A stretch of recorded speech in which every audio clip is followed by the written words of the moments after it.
As you know, I'm blessed to command Multinational Division Center and Task Force Marne, composed of elements of my 3rd Infantry Division, the 25th Infantry Division out of Alaska, and the 10th Mountain Division, and many other magnificent organizations. Our operating environment is the southern belt of Baghdad, both the Mahmudiyya and the Madain Qadas, and 4 of the southern provinces, Babel, Najaf, Karbala, and as of the 20th of June, Wasit Province. Our task and purpose is clear: block accelerants of violence into Baghdad, secure the population, and defeat sectarian violence. Let me give you a sense of how I think things are going. First, let's talk about Operation Marne Torch. As you know, Operation Marne Torch is part of the core offensive Operation Phantom Thunder, and it's been going on now for about 3 weeks. And it's designed to eliminate enemy sanctuary areas in the Tigris River Valley area of Arab Jabor, which is essentially the southeast quadrant of the Baghdad province. During this operation, we focus on reducing the flow of accelerants of violence into Baghdad. Accelerants are defined as anything: insurgents, weapons, material, IEDs, VBIEDs, ideology, anything that left uncontrolled would affect the security in Baghdad. Operation Marne Torch has evolved into having 3 primary characteristics. We move fast and we strike hard, both on the ground and in the air. We engage with the local population and solicit their cooperation, and we exploit all forms of intelligence. All of our operations in Marne Torch are intelligence-driven. Together with the Iraqi Army and the Iraqi National Police, we have discovered and destroyed weapons caches. We've interdicted boat transportation used by the enemy, and we've detained or killed numerous insurgents. We're having an impact on the enemy, and we're experiencing some operational success, but we're still in the early stages of the operation, way too early to see dramatic changes in the security situation in Baghdad. Let me give you one example of that success. During Operation Stampede 3, which was conducted by our 3rd Brigade Combat Team, we uncovered 2 large caches of ordnance that could have been used to make a number of IEDs. We found more than 80 mortar rounds, 10 rockets, 15 pounds of plastic explosives, several artillery rounds, fuses, blasting caps, and other components will be used to make IEDs. Obviously, taking these munitions out of the hands of the enemy has made the area safer for both Iraqis and coalition forces. That was one big weapons cache, but just one of the 41 caches we found so far during Marne Torch over the past 3 weeks. We've also found 54 IEDs, getting them before they can get us, or Iraqi civilians or Iraqi security forces, and we destroyed 45 boats that were being used by the enemy to transport insurgents and munitions. During the operation, we've run nearly 500 patrols, many of them jointly with Iraqi security forces.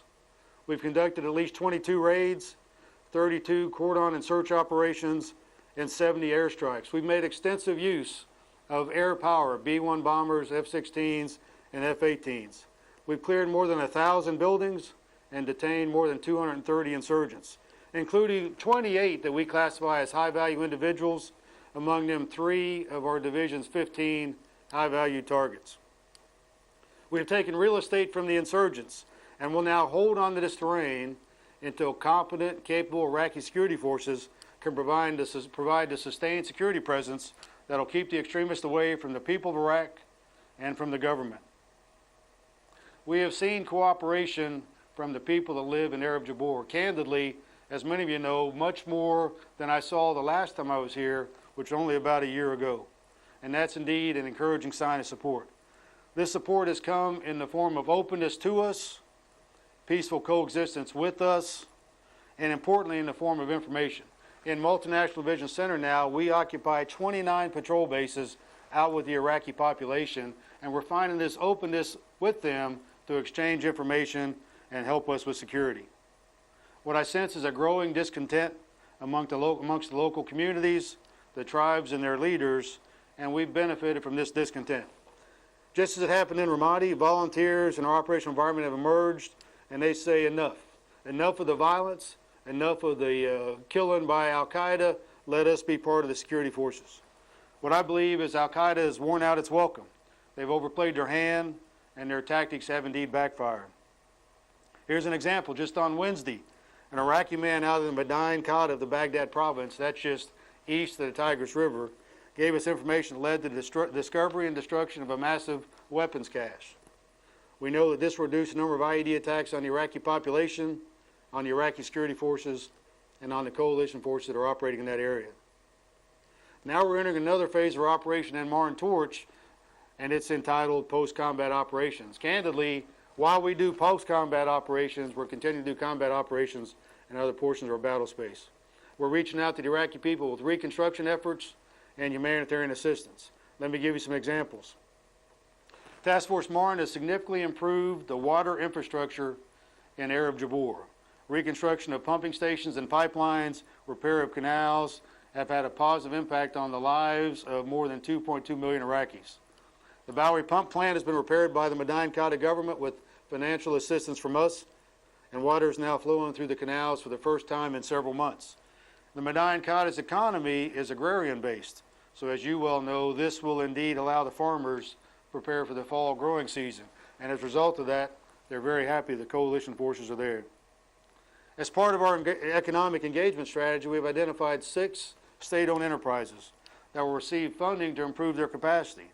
Improving their capacity will create a lot of new job opportunities for local people, especially military-age males, the kind of guys we want to get off the streets and into jobs so they can support their families and restore their dignity.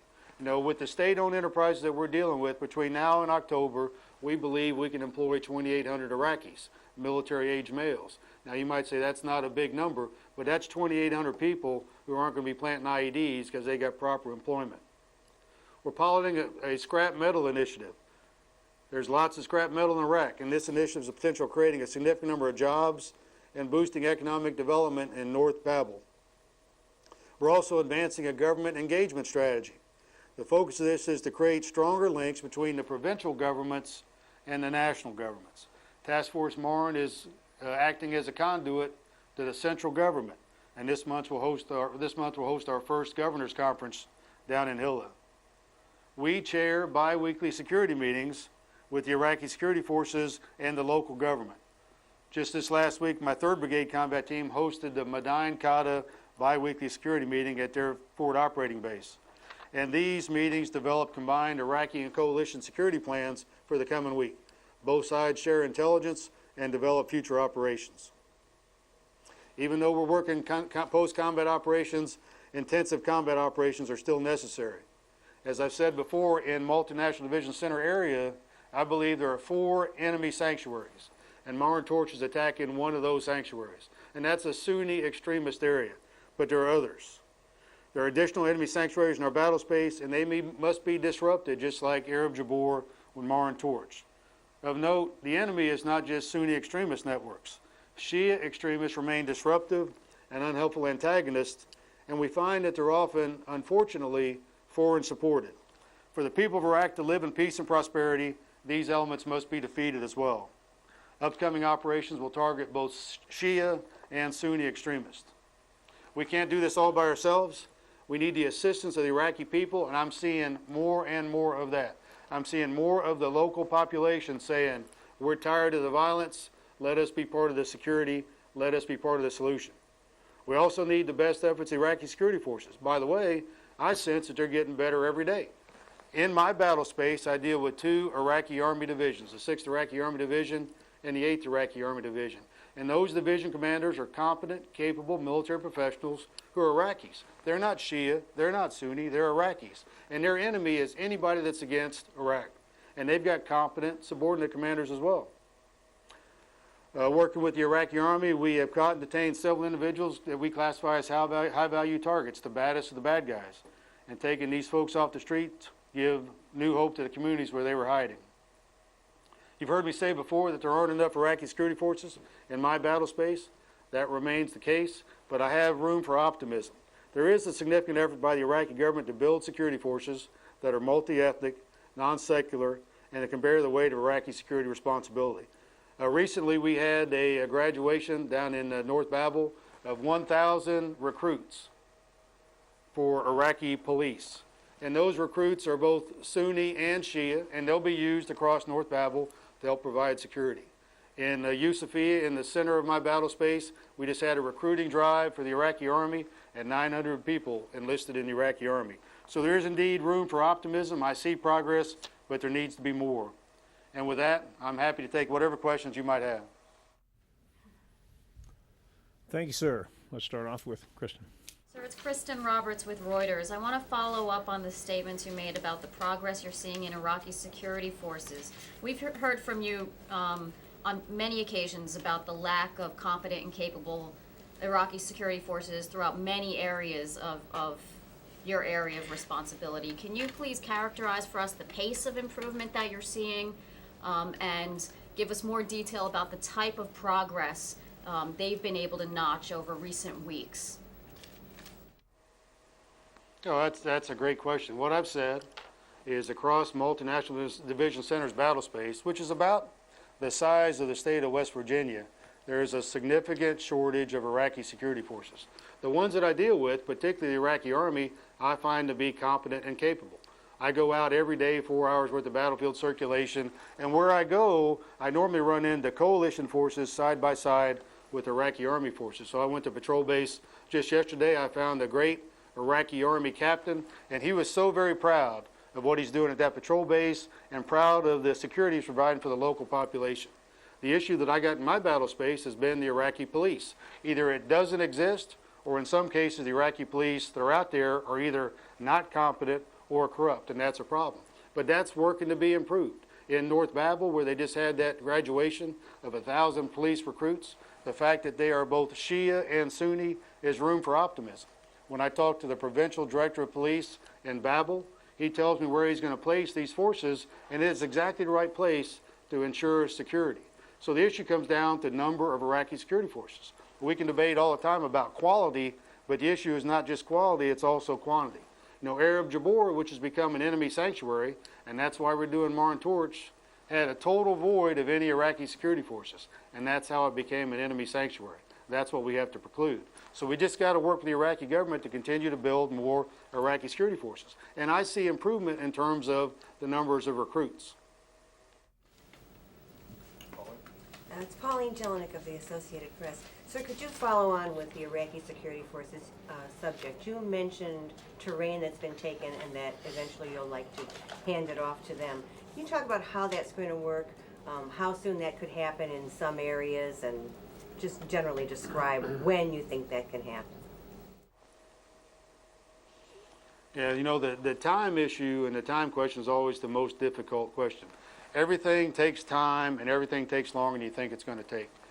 Some of the patrol bases, the 29 patrol bases we have, we've already turned over to the Iraqi security forces. Remember, it's clear, then hold, and then build. And what we do is we work through Marne Torches. We work aggressively with the Iraqi security forces, forced to clear, and then there's got to be somebody to hold.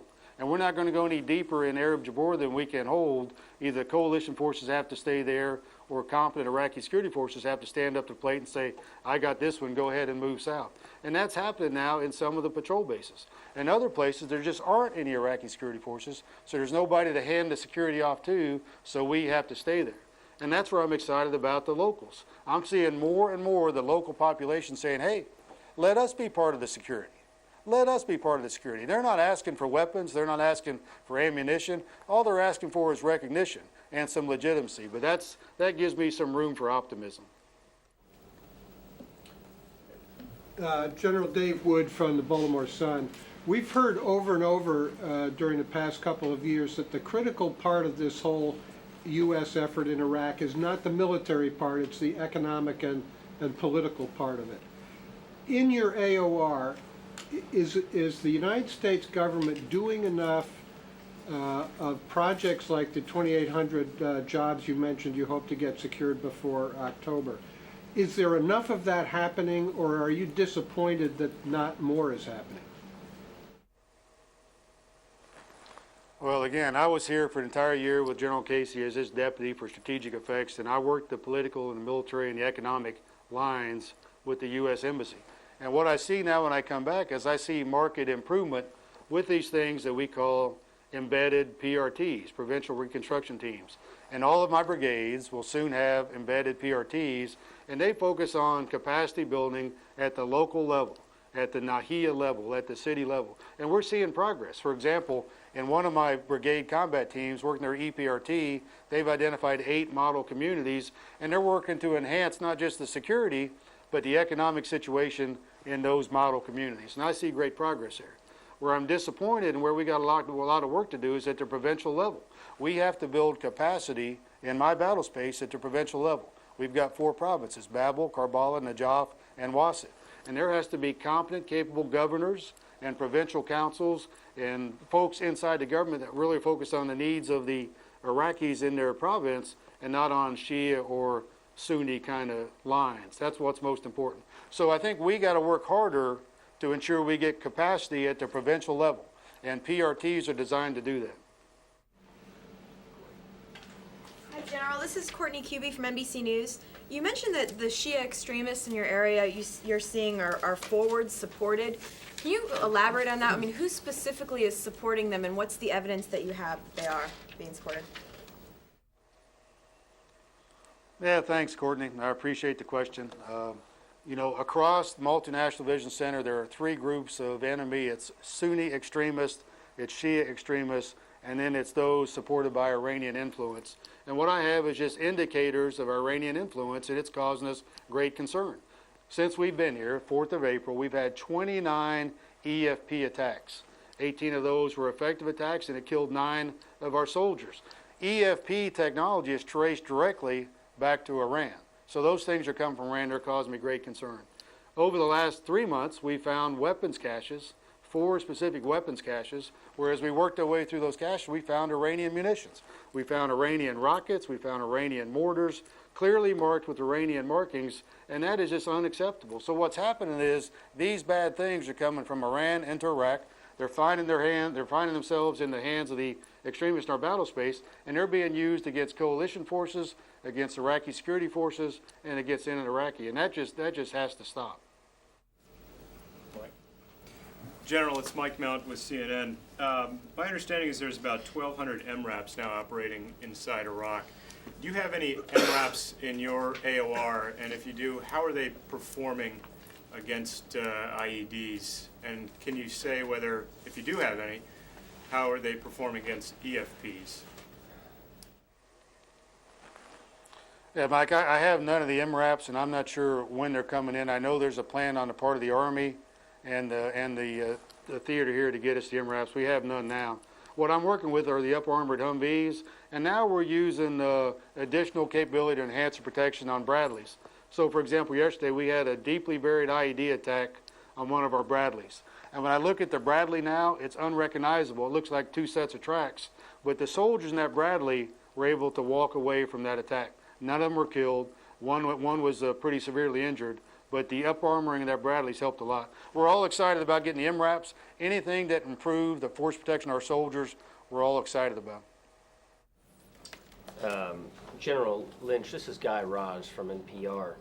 I was hoping that you could put your area of operation within the overall context of the strategy in Iraq, the clear, hold, retain strategy. So for example, earlier this week, General Phil explained that in Baghdad, since mid-February, his troops have managed to clear or retain about 48% of the neighborhoods in Baghdad, and he divides Baghdad into about 470 neighborhoods. In your area of operation, in your battle space, could you sort of quantify what percentage of it is now in the clear or now in the hold and retain phase for us? Yeah, that's a good question, Guy. And it's, you know, Joe's one of my best friends, and we've grown up together, and we talk all the time. But his battle space is really different than mine. He's fighting inside the city of Baghdad, and the majority of our area, this battle space the size of the state of West Virginia, is a rural area. But to get to your question, I'd say there's about 70% of our battle space that has competent security forces occupying that battle space. And there's still about 30% where there's not the security force that needs to be, and that's why these surge brigades were so very important, and that's why these operations, the one that we're doing now with Marne Torch and the one that are fixing to come up to take away the enemy sanctuary is so very important. So your question's a good question. I'd say about 70% we're in the clear and hold piece, and then there's about 30% that we're just taking to fight the enemy right now. You say is in the hold and retain phase. Yeah, in the retain phase, we have significant pieces of our area where we're doing major construction operations with the Iraqi government, the local government, the provincial government. And I cited some out in the Medina Kata. So there is indeed a portion of my battle space that's transitioned from clear to hold to retain. And again, it's about 70% where I'm comfortable that we've got security forces there and we're working with the local government and the local people to maintain a persistent security presence. But there's about 30% that's still out there that's enemy territory and we have to take to fight the enemy. What the surge brigades allowed me to do is have sufficient forces to take to fight the enemy. That's what you're seeing now in Mar and Torch, and you'll see in upcoming operations over the next couple of months. Pam? Sir, this is Pam Hess with United Press International. I know that you just got there in April, but could you explain to us how this area got to be an enemy sanctuary? You mentioned that the Iraqi security forces weren't good, but who turned over that battle space to them? Who was watching it to make sure that it didn't go bad? And once you get done with your work looking forward, how long do you need to keep up this intense pace of operations and presence to prevent it from going back to being an enemy sanctuary? Yeah, Pam, thanks for the question. You always ask great questions. The reason it became an enemy sanctuary is because nobody was there. If you look back over the last 4 years in Arab Jabor, there's been a coalition operation there, but it never stayed there. And what happens with the enemy forces is they fill a void. As soon as the security forces leave, the enemy comes back. He's got to have a place where he can store munitions, build IEDs, conduct training, and places closer to Baghdad is what he's looking for. And that's what happens. So the idea of going there and then leaving doesn't work. You have to go there and you have to stay with a sustained security presence, and that's what we're trying to do now. And again, you go back to the timing issue. See, I see these aggressive offensive operations that deny the enemy the 4 sanctuaries we have, taking us through July, August, and into September. But by then, based on our calculations, we'll have denied the enemy those sanctuaries, and we can transition into the hold and retain phase in those sanctuaries. Sir, it's Jennifer Griffin from Fox News. You talked about the Iranian influence, and Senator Joe Lieberman had an editorial in the Wall Street Journal this morning where he quoted General Bergner from Monday talking about Hezbollah's influence. He called Iraq Iran's proxy war. Have you captured anybody who has come across from Iran? Do you have any high-value detainees that prove that Iranian influence? And can you give us more details about what you're seeing in terms of Iranian influence? No, thanks, Jennifer. We haven't captured anybody that we can directly tie back to Iran. What's concerning to me is the soldiers that we're losing to EFPs, and without a doubt, the EFPs are traced back to Iran. Their capability to manufacture those EFPs, the technology behind them, they all come from Iran. And to have the significant rocket attacks and the mortar attacks we've had, and then to find these weapons caches with Iranian rockets and mortars are of great cause for concern. And then we study the enemy in our sector all the time. And there are indeed JAM special groups that are going into Iran, conducting training, refitting, and then coming back to attack coalition soldiers and Iraqi security force soldiers. So I'm not into the politics of what's going on. I just tell you, we've got Iranian munitions, we've got EFPs attacking our soldiers, and we've got training being conducted in Iran, all of which we're concerned about and we're working against. Sir, it's Peter Spiegel with the Los Angeles Times. I just wanted to follow up on Pam's question. It's another timing one. I know you're not hugely excited about that, but you mentioned in your opening remarks that it was way too early to see positive effects yet really at all of Baghdad. You may have noticed in the last few days we've had a bit of a speeding up of what General Petraeus calls the Washington clock here. A lot of moderate Republicans saying we don't think the surge is working and whatnot, and we got to switch to a new strategy. I'm just curious, as a division commander, to what extent you follow that debate and to what extent that affects your strategic thinking as you look forward over the next few months in terms of what amount of time you're going to have with these extra surge forces to do what you need to do. Yeah, I spend no time thinking about the political clock. I spend all my time focused on killing or capturing the enemy forces, to do what we can do to build capacity in government and economic development in my battle space. That's my focus. And that indeed takes time. So we didn't get the surge brigades here until ready for combat operations on the 15th of June. We've been working through this now for about 3 weeks, and as I showed you, significant progress. When you take away that many caches and that many IDs, you kill about 50 of them, you detain a couple hundred more, that indeed is going to have an effect on the security situation in Baghdad. The problem is you're not going to see an instantaneous, measurable effect. It's going to take a while. And when we start our next operation that's focused on both Sunni extremists and Shia extremists, you'll see effect. But it's not going to be an instantaneous effect. It's going to take some time. So we keep getting the time questions. I don't worry about the political clock. I'm focused on killing or capturing the enemy in our battle space. I'm focused on helping the Iraqi people to get some kind of a sustained security presence. That's what I focus on, and it's going to take a while. It's going to take a while. Like I asked Pam, I think we're going to be doing detailed kinetic operations to deny the enemy the sanctuary. It's going to take me July, August, and into September to do that, and then we'll be able to work the build and the retain piece with more fidelity. I mean, in answer to Guy's question, you said there's about 30% of your AOR that still does not seem to, you haven't sort of poked around there yet. It would seem that with all the surge, as you said, all the surge brigades in place now for about 3 weeks, in theory you should have all the forces you need to do that kind of stuff. Is that because there's been extra forces moved up to Diyala to deal with that unexpected contingency up there? Or is it just a matter of flow on of forces and flow on of operations? Yeah, what you've heard before from all of the commanders here in Iraq is we never have enough forces. And we could use even more forces. It doesn't have to be coalition forces, but for sure Iraqi security forces to reach out. So in my battle space, there's 30% of the area that we still have to get to. Now, candidly, with the surge forces, I've got the formations now that enable me to do that. General Jamie McIntyre from CNN, just again to follow up on the same theme. If, as you're no doubt aware, the mood in Washington is increasingly toward bringing those extra surge forces home sooner rather than later.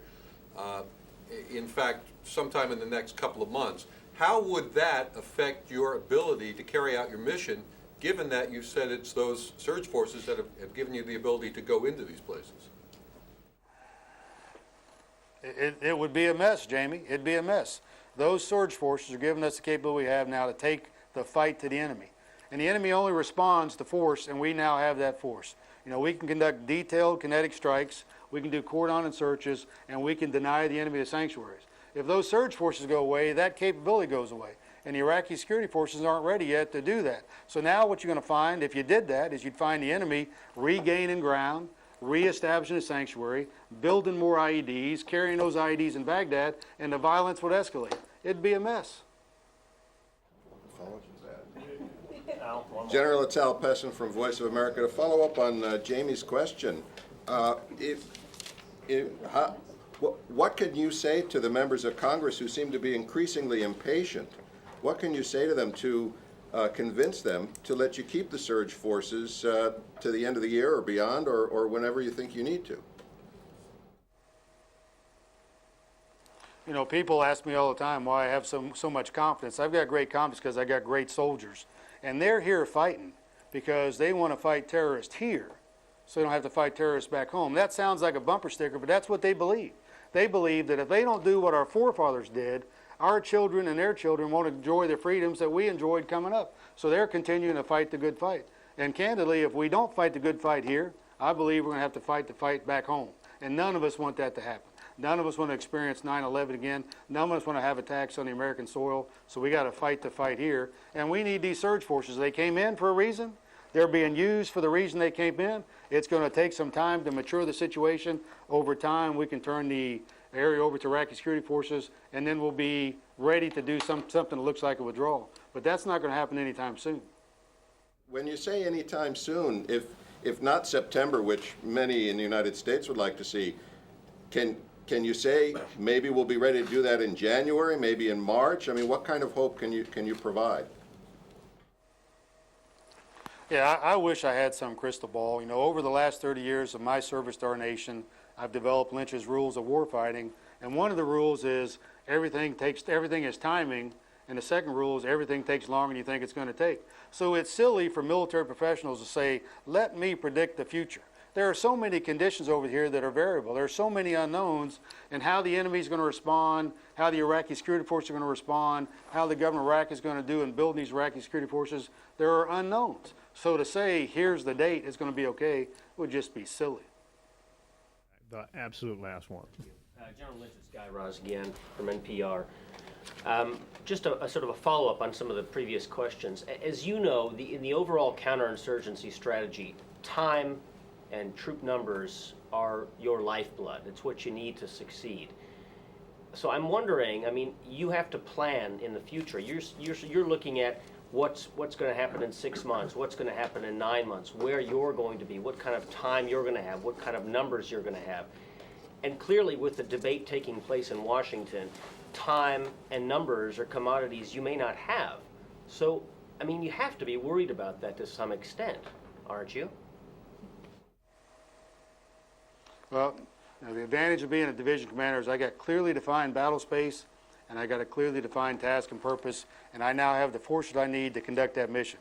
What I can't tell you is how long it's going to take to secure the population, defeat sectarian violence. It's going to take however long it takes, and you just have to be sensitive to that. What you don't want to do is have military commanders who arbitrarily pick dates, and those dates may not be able to be substantiated on the ground based on changing conditions. So I know you want some kind of definitive answer to the time question, but we can't give that to you.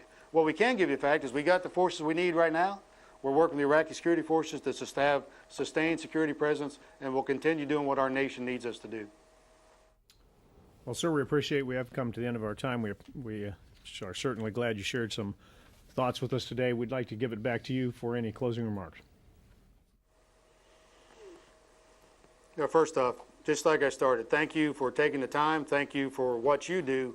What you do is very important to the American public. And just know that the commanders over here appreciate what you do. You know, on the 4th of July, I had the great opportunity to be involved in the re-enlistment ceremony and the citizenship ceremony for about 600 great Americans. 500 plus soldiers re-enlisted, almost 200 soldiers became American citizens, and by golly, I was so very proud to be part of that. And every day when I'm out and about, wearing 60 pounds of body armor in 111-degree temperature, I re-enlist soldiers. And they raise their right hand and say, I'll support and defend the Constitution of the United States against all enemies, foreign and domestic. And they're doing that between attacks, between memorial services, between mortar rounds coming in. So I just take such confidence in the fact that we got great Americans who have committed themselves to service to our nation, and I'd like you to have that same encouragement. You know, it bothers me when people say the Army is on the verge of breaking. We'll never break because we got great soldiers. Thanks for what you do, and thanks for spending time with me this morning. Thank you. Thank you again, sir.